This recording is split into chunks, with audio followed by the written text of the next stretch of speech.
अगर मैं आपसे कहूं, इतिहास का सबसे तेज दिमाग अपनी ज्यादातर जानकारी छुपाकर मर गया था। एक ऐसा इंसान जिसे दुनिया आज एक पेंटर के रूप में जानती है, लेकिन असल में वो भविष्य का आर्किटेक्ट था। Leonardo da Vinci. वो सिर्फ पेंटिंग नहीं बनाता था, वो ऐसे आइडिया सोचता था जो इंसान 500 साल बाद भी समझ पाया। और उसकी कुछ सोच इतनी खतरनाक थी कि अगर वो अपने समय में ज्यादा बोल देता तो शायद उसे जिंदा रहने का मौका भी ना मिलता। आज हम लियोनार्डो को मोनालिसा और द लास्ट सपर से जानते हैं, लेकिन ये उसकी कहानी का सबसे छोटा हिस्सा है। असल लियोनार्डो एक ऐसा इंसान था जो हर चीज पर सवाल उठाता था, धर्म पर, प्रकृति पर और इंसान पर। लियोनार्डो किसी राजा के घर पैदा नहीं हुआ।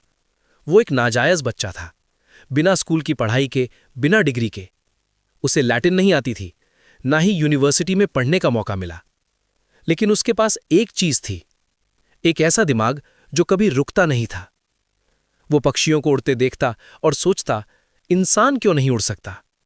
वो पानी को बहते देखता और सोचता, इसे कंट्रोल कैसे किया जाए।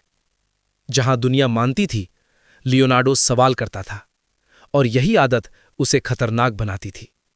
उस समय चर्च कहता था, इंसानी शरीर पवित्र है, उसे छूना पाप है। लेकिन लियोनार्डो रात के अंधेरे में इंसानी लाशों का पोस्टमार्टम करता था। मांसपेशियां कैसे काम करती हैं, दिल कैसे धड़कता है, नसों से दिमाग तक सिग्नल कैसे जाता है। अगर वो पकड़ा जाता तो जेल तय थी, शायद मौत भी। लेकिन डर उसकी जिज्ञासा से छोटा था। उसने इंसानी दिल का नक्शा बनाया जब मेडिकल साइंस पैदा भी नहीं हुई थी। उसने हेलीकॉप्टर का आइडिया दिया जब इंसान उड़ने से डरता था। टैंक, पनडुब्बी और ऐसी मशीनें जो सदियों बाद बन पाईं। उसकी खोजें गलत नहीं थीं, बस दुनिया तैयार नहीं थी। शायद इसी वजह से लियोनार्डो ने अपनी खोजें छुपा लीं। वो अपनी नोटबुक शीशे की तरह उल्टा लिखता था, मिरर राइटिंग। कुछ लोग कहते हैं वो अपने आइडिया चोरी होने से बचा रहा था, कुछ कहते हैं वो चर्च से डरता था। लेकिन सच ये है, वो अकेला था। एक ऐसा इंसान जो भविष्य देख सकता था, लेकिन उसे समझा नहीं सकता था। दुनिया ने उसे कलाकार समझा, लेकिन उसकी कला सिर्फ एक मुखौटा थी। हर पेंटिंग एक साइंस एक्सपेरिमेंट थी, हर परछाई लाइट का गणित, हर मुस्कान इंसानी दिमाग की स्टडी।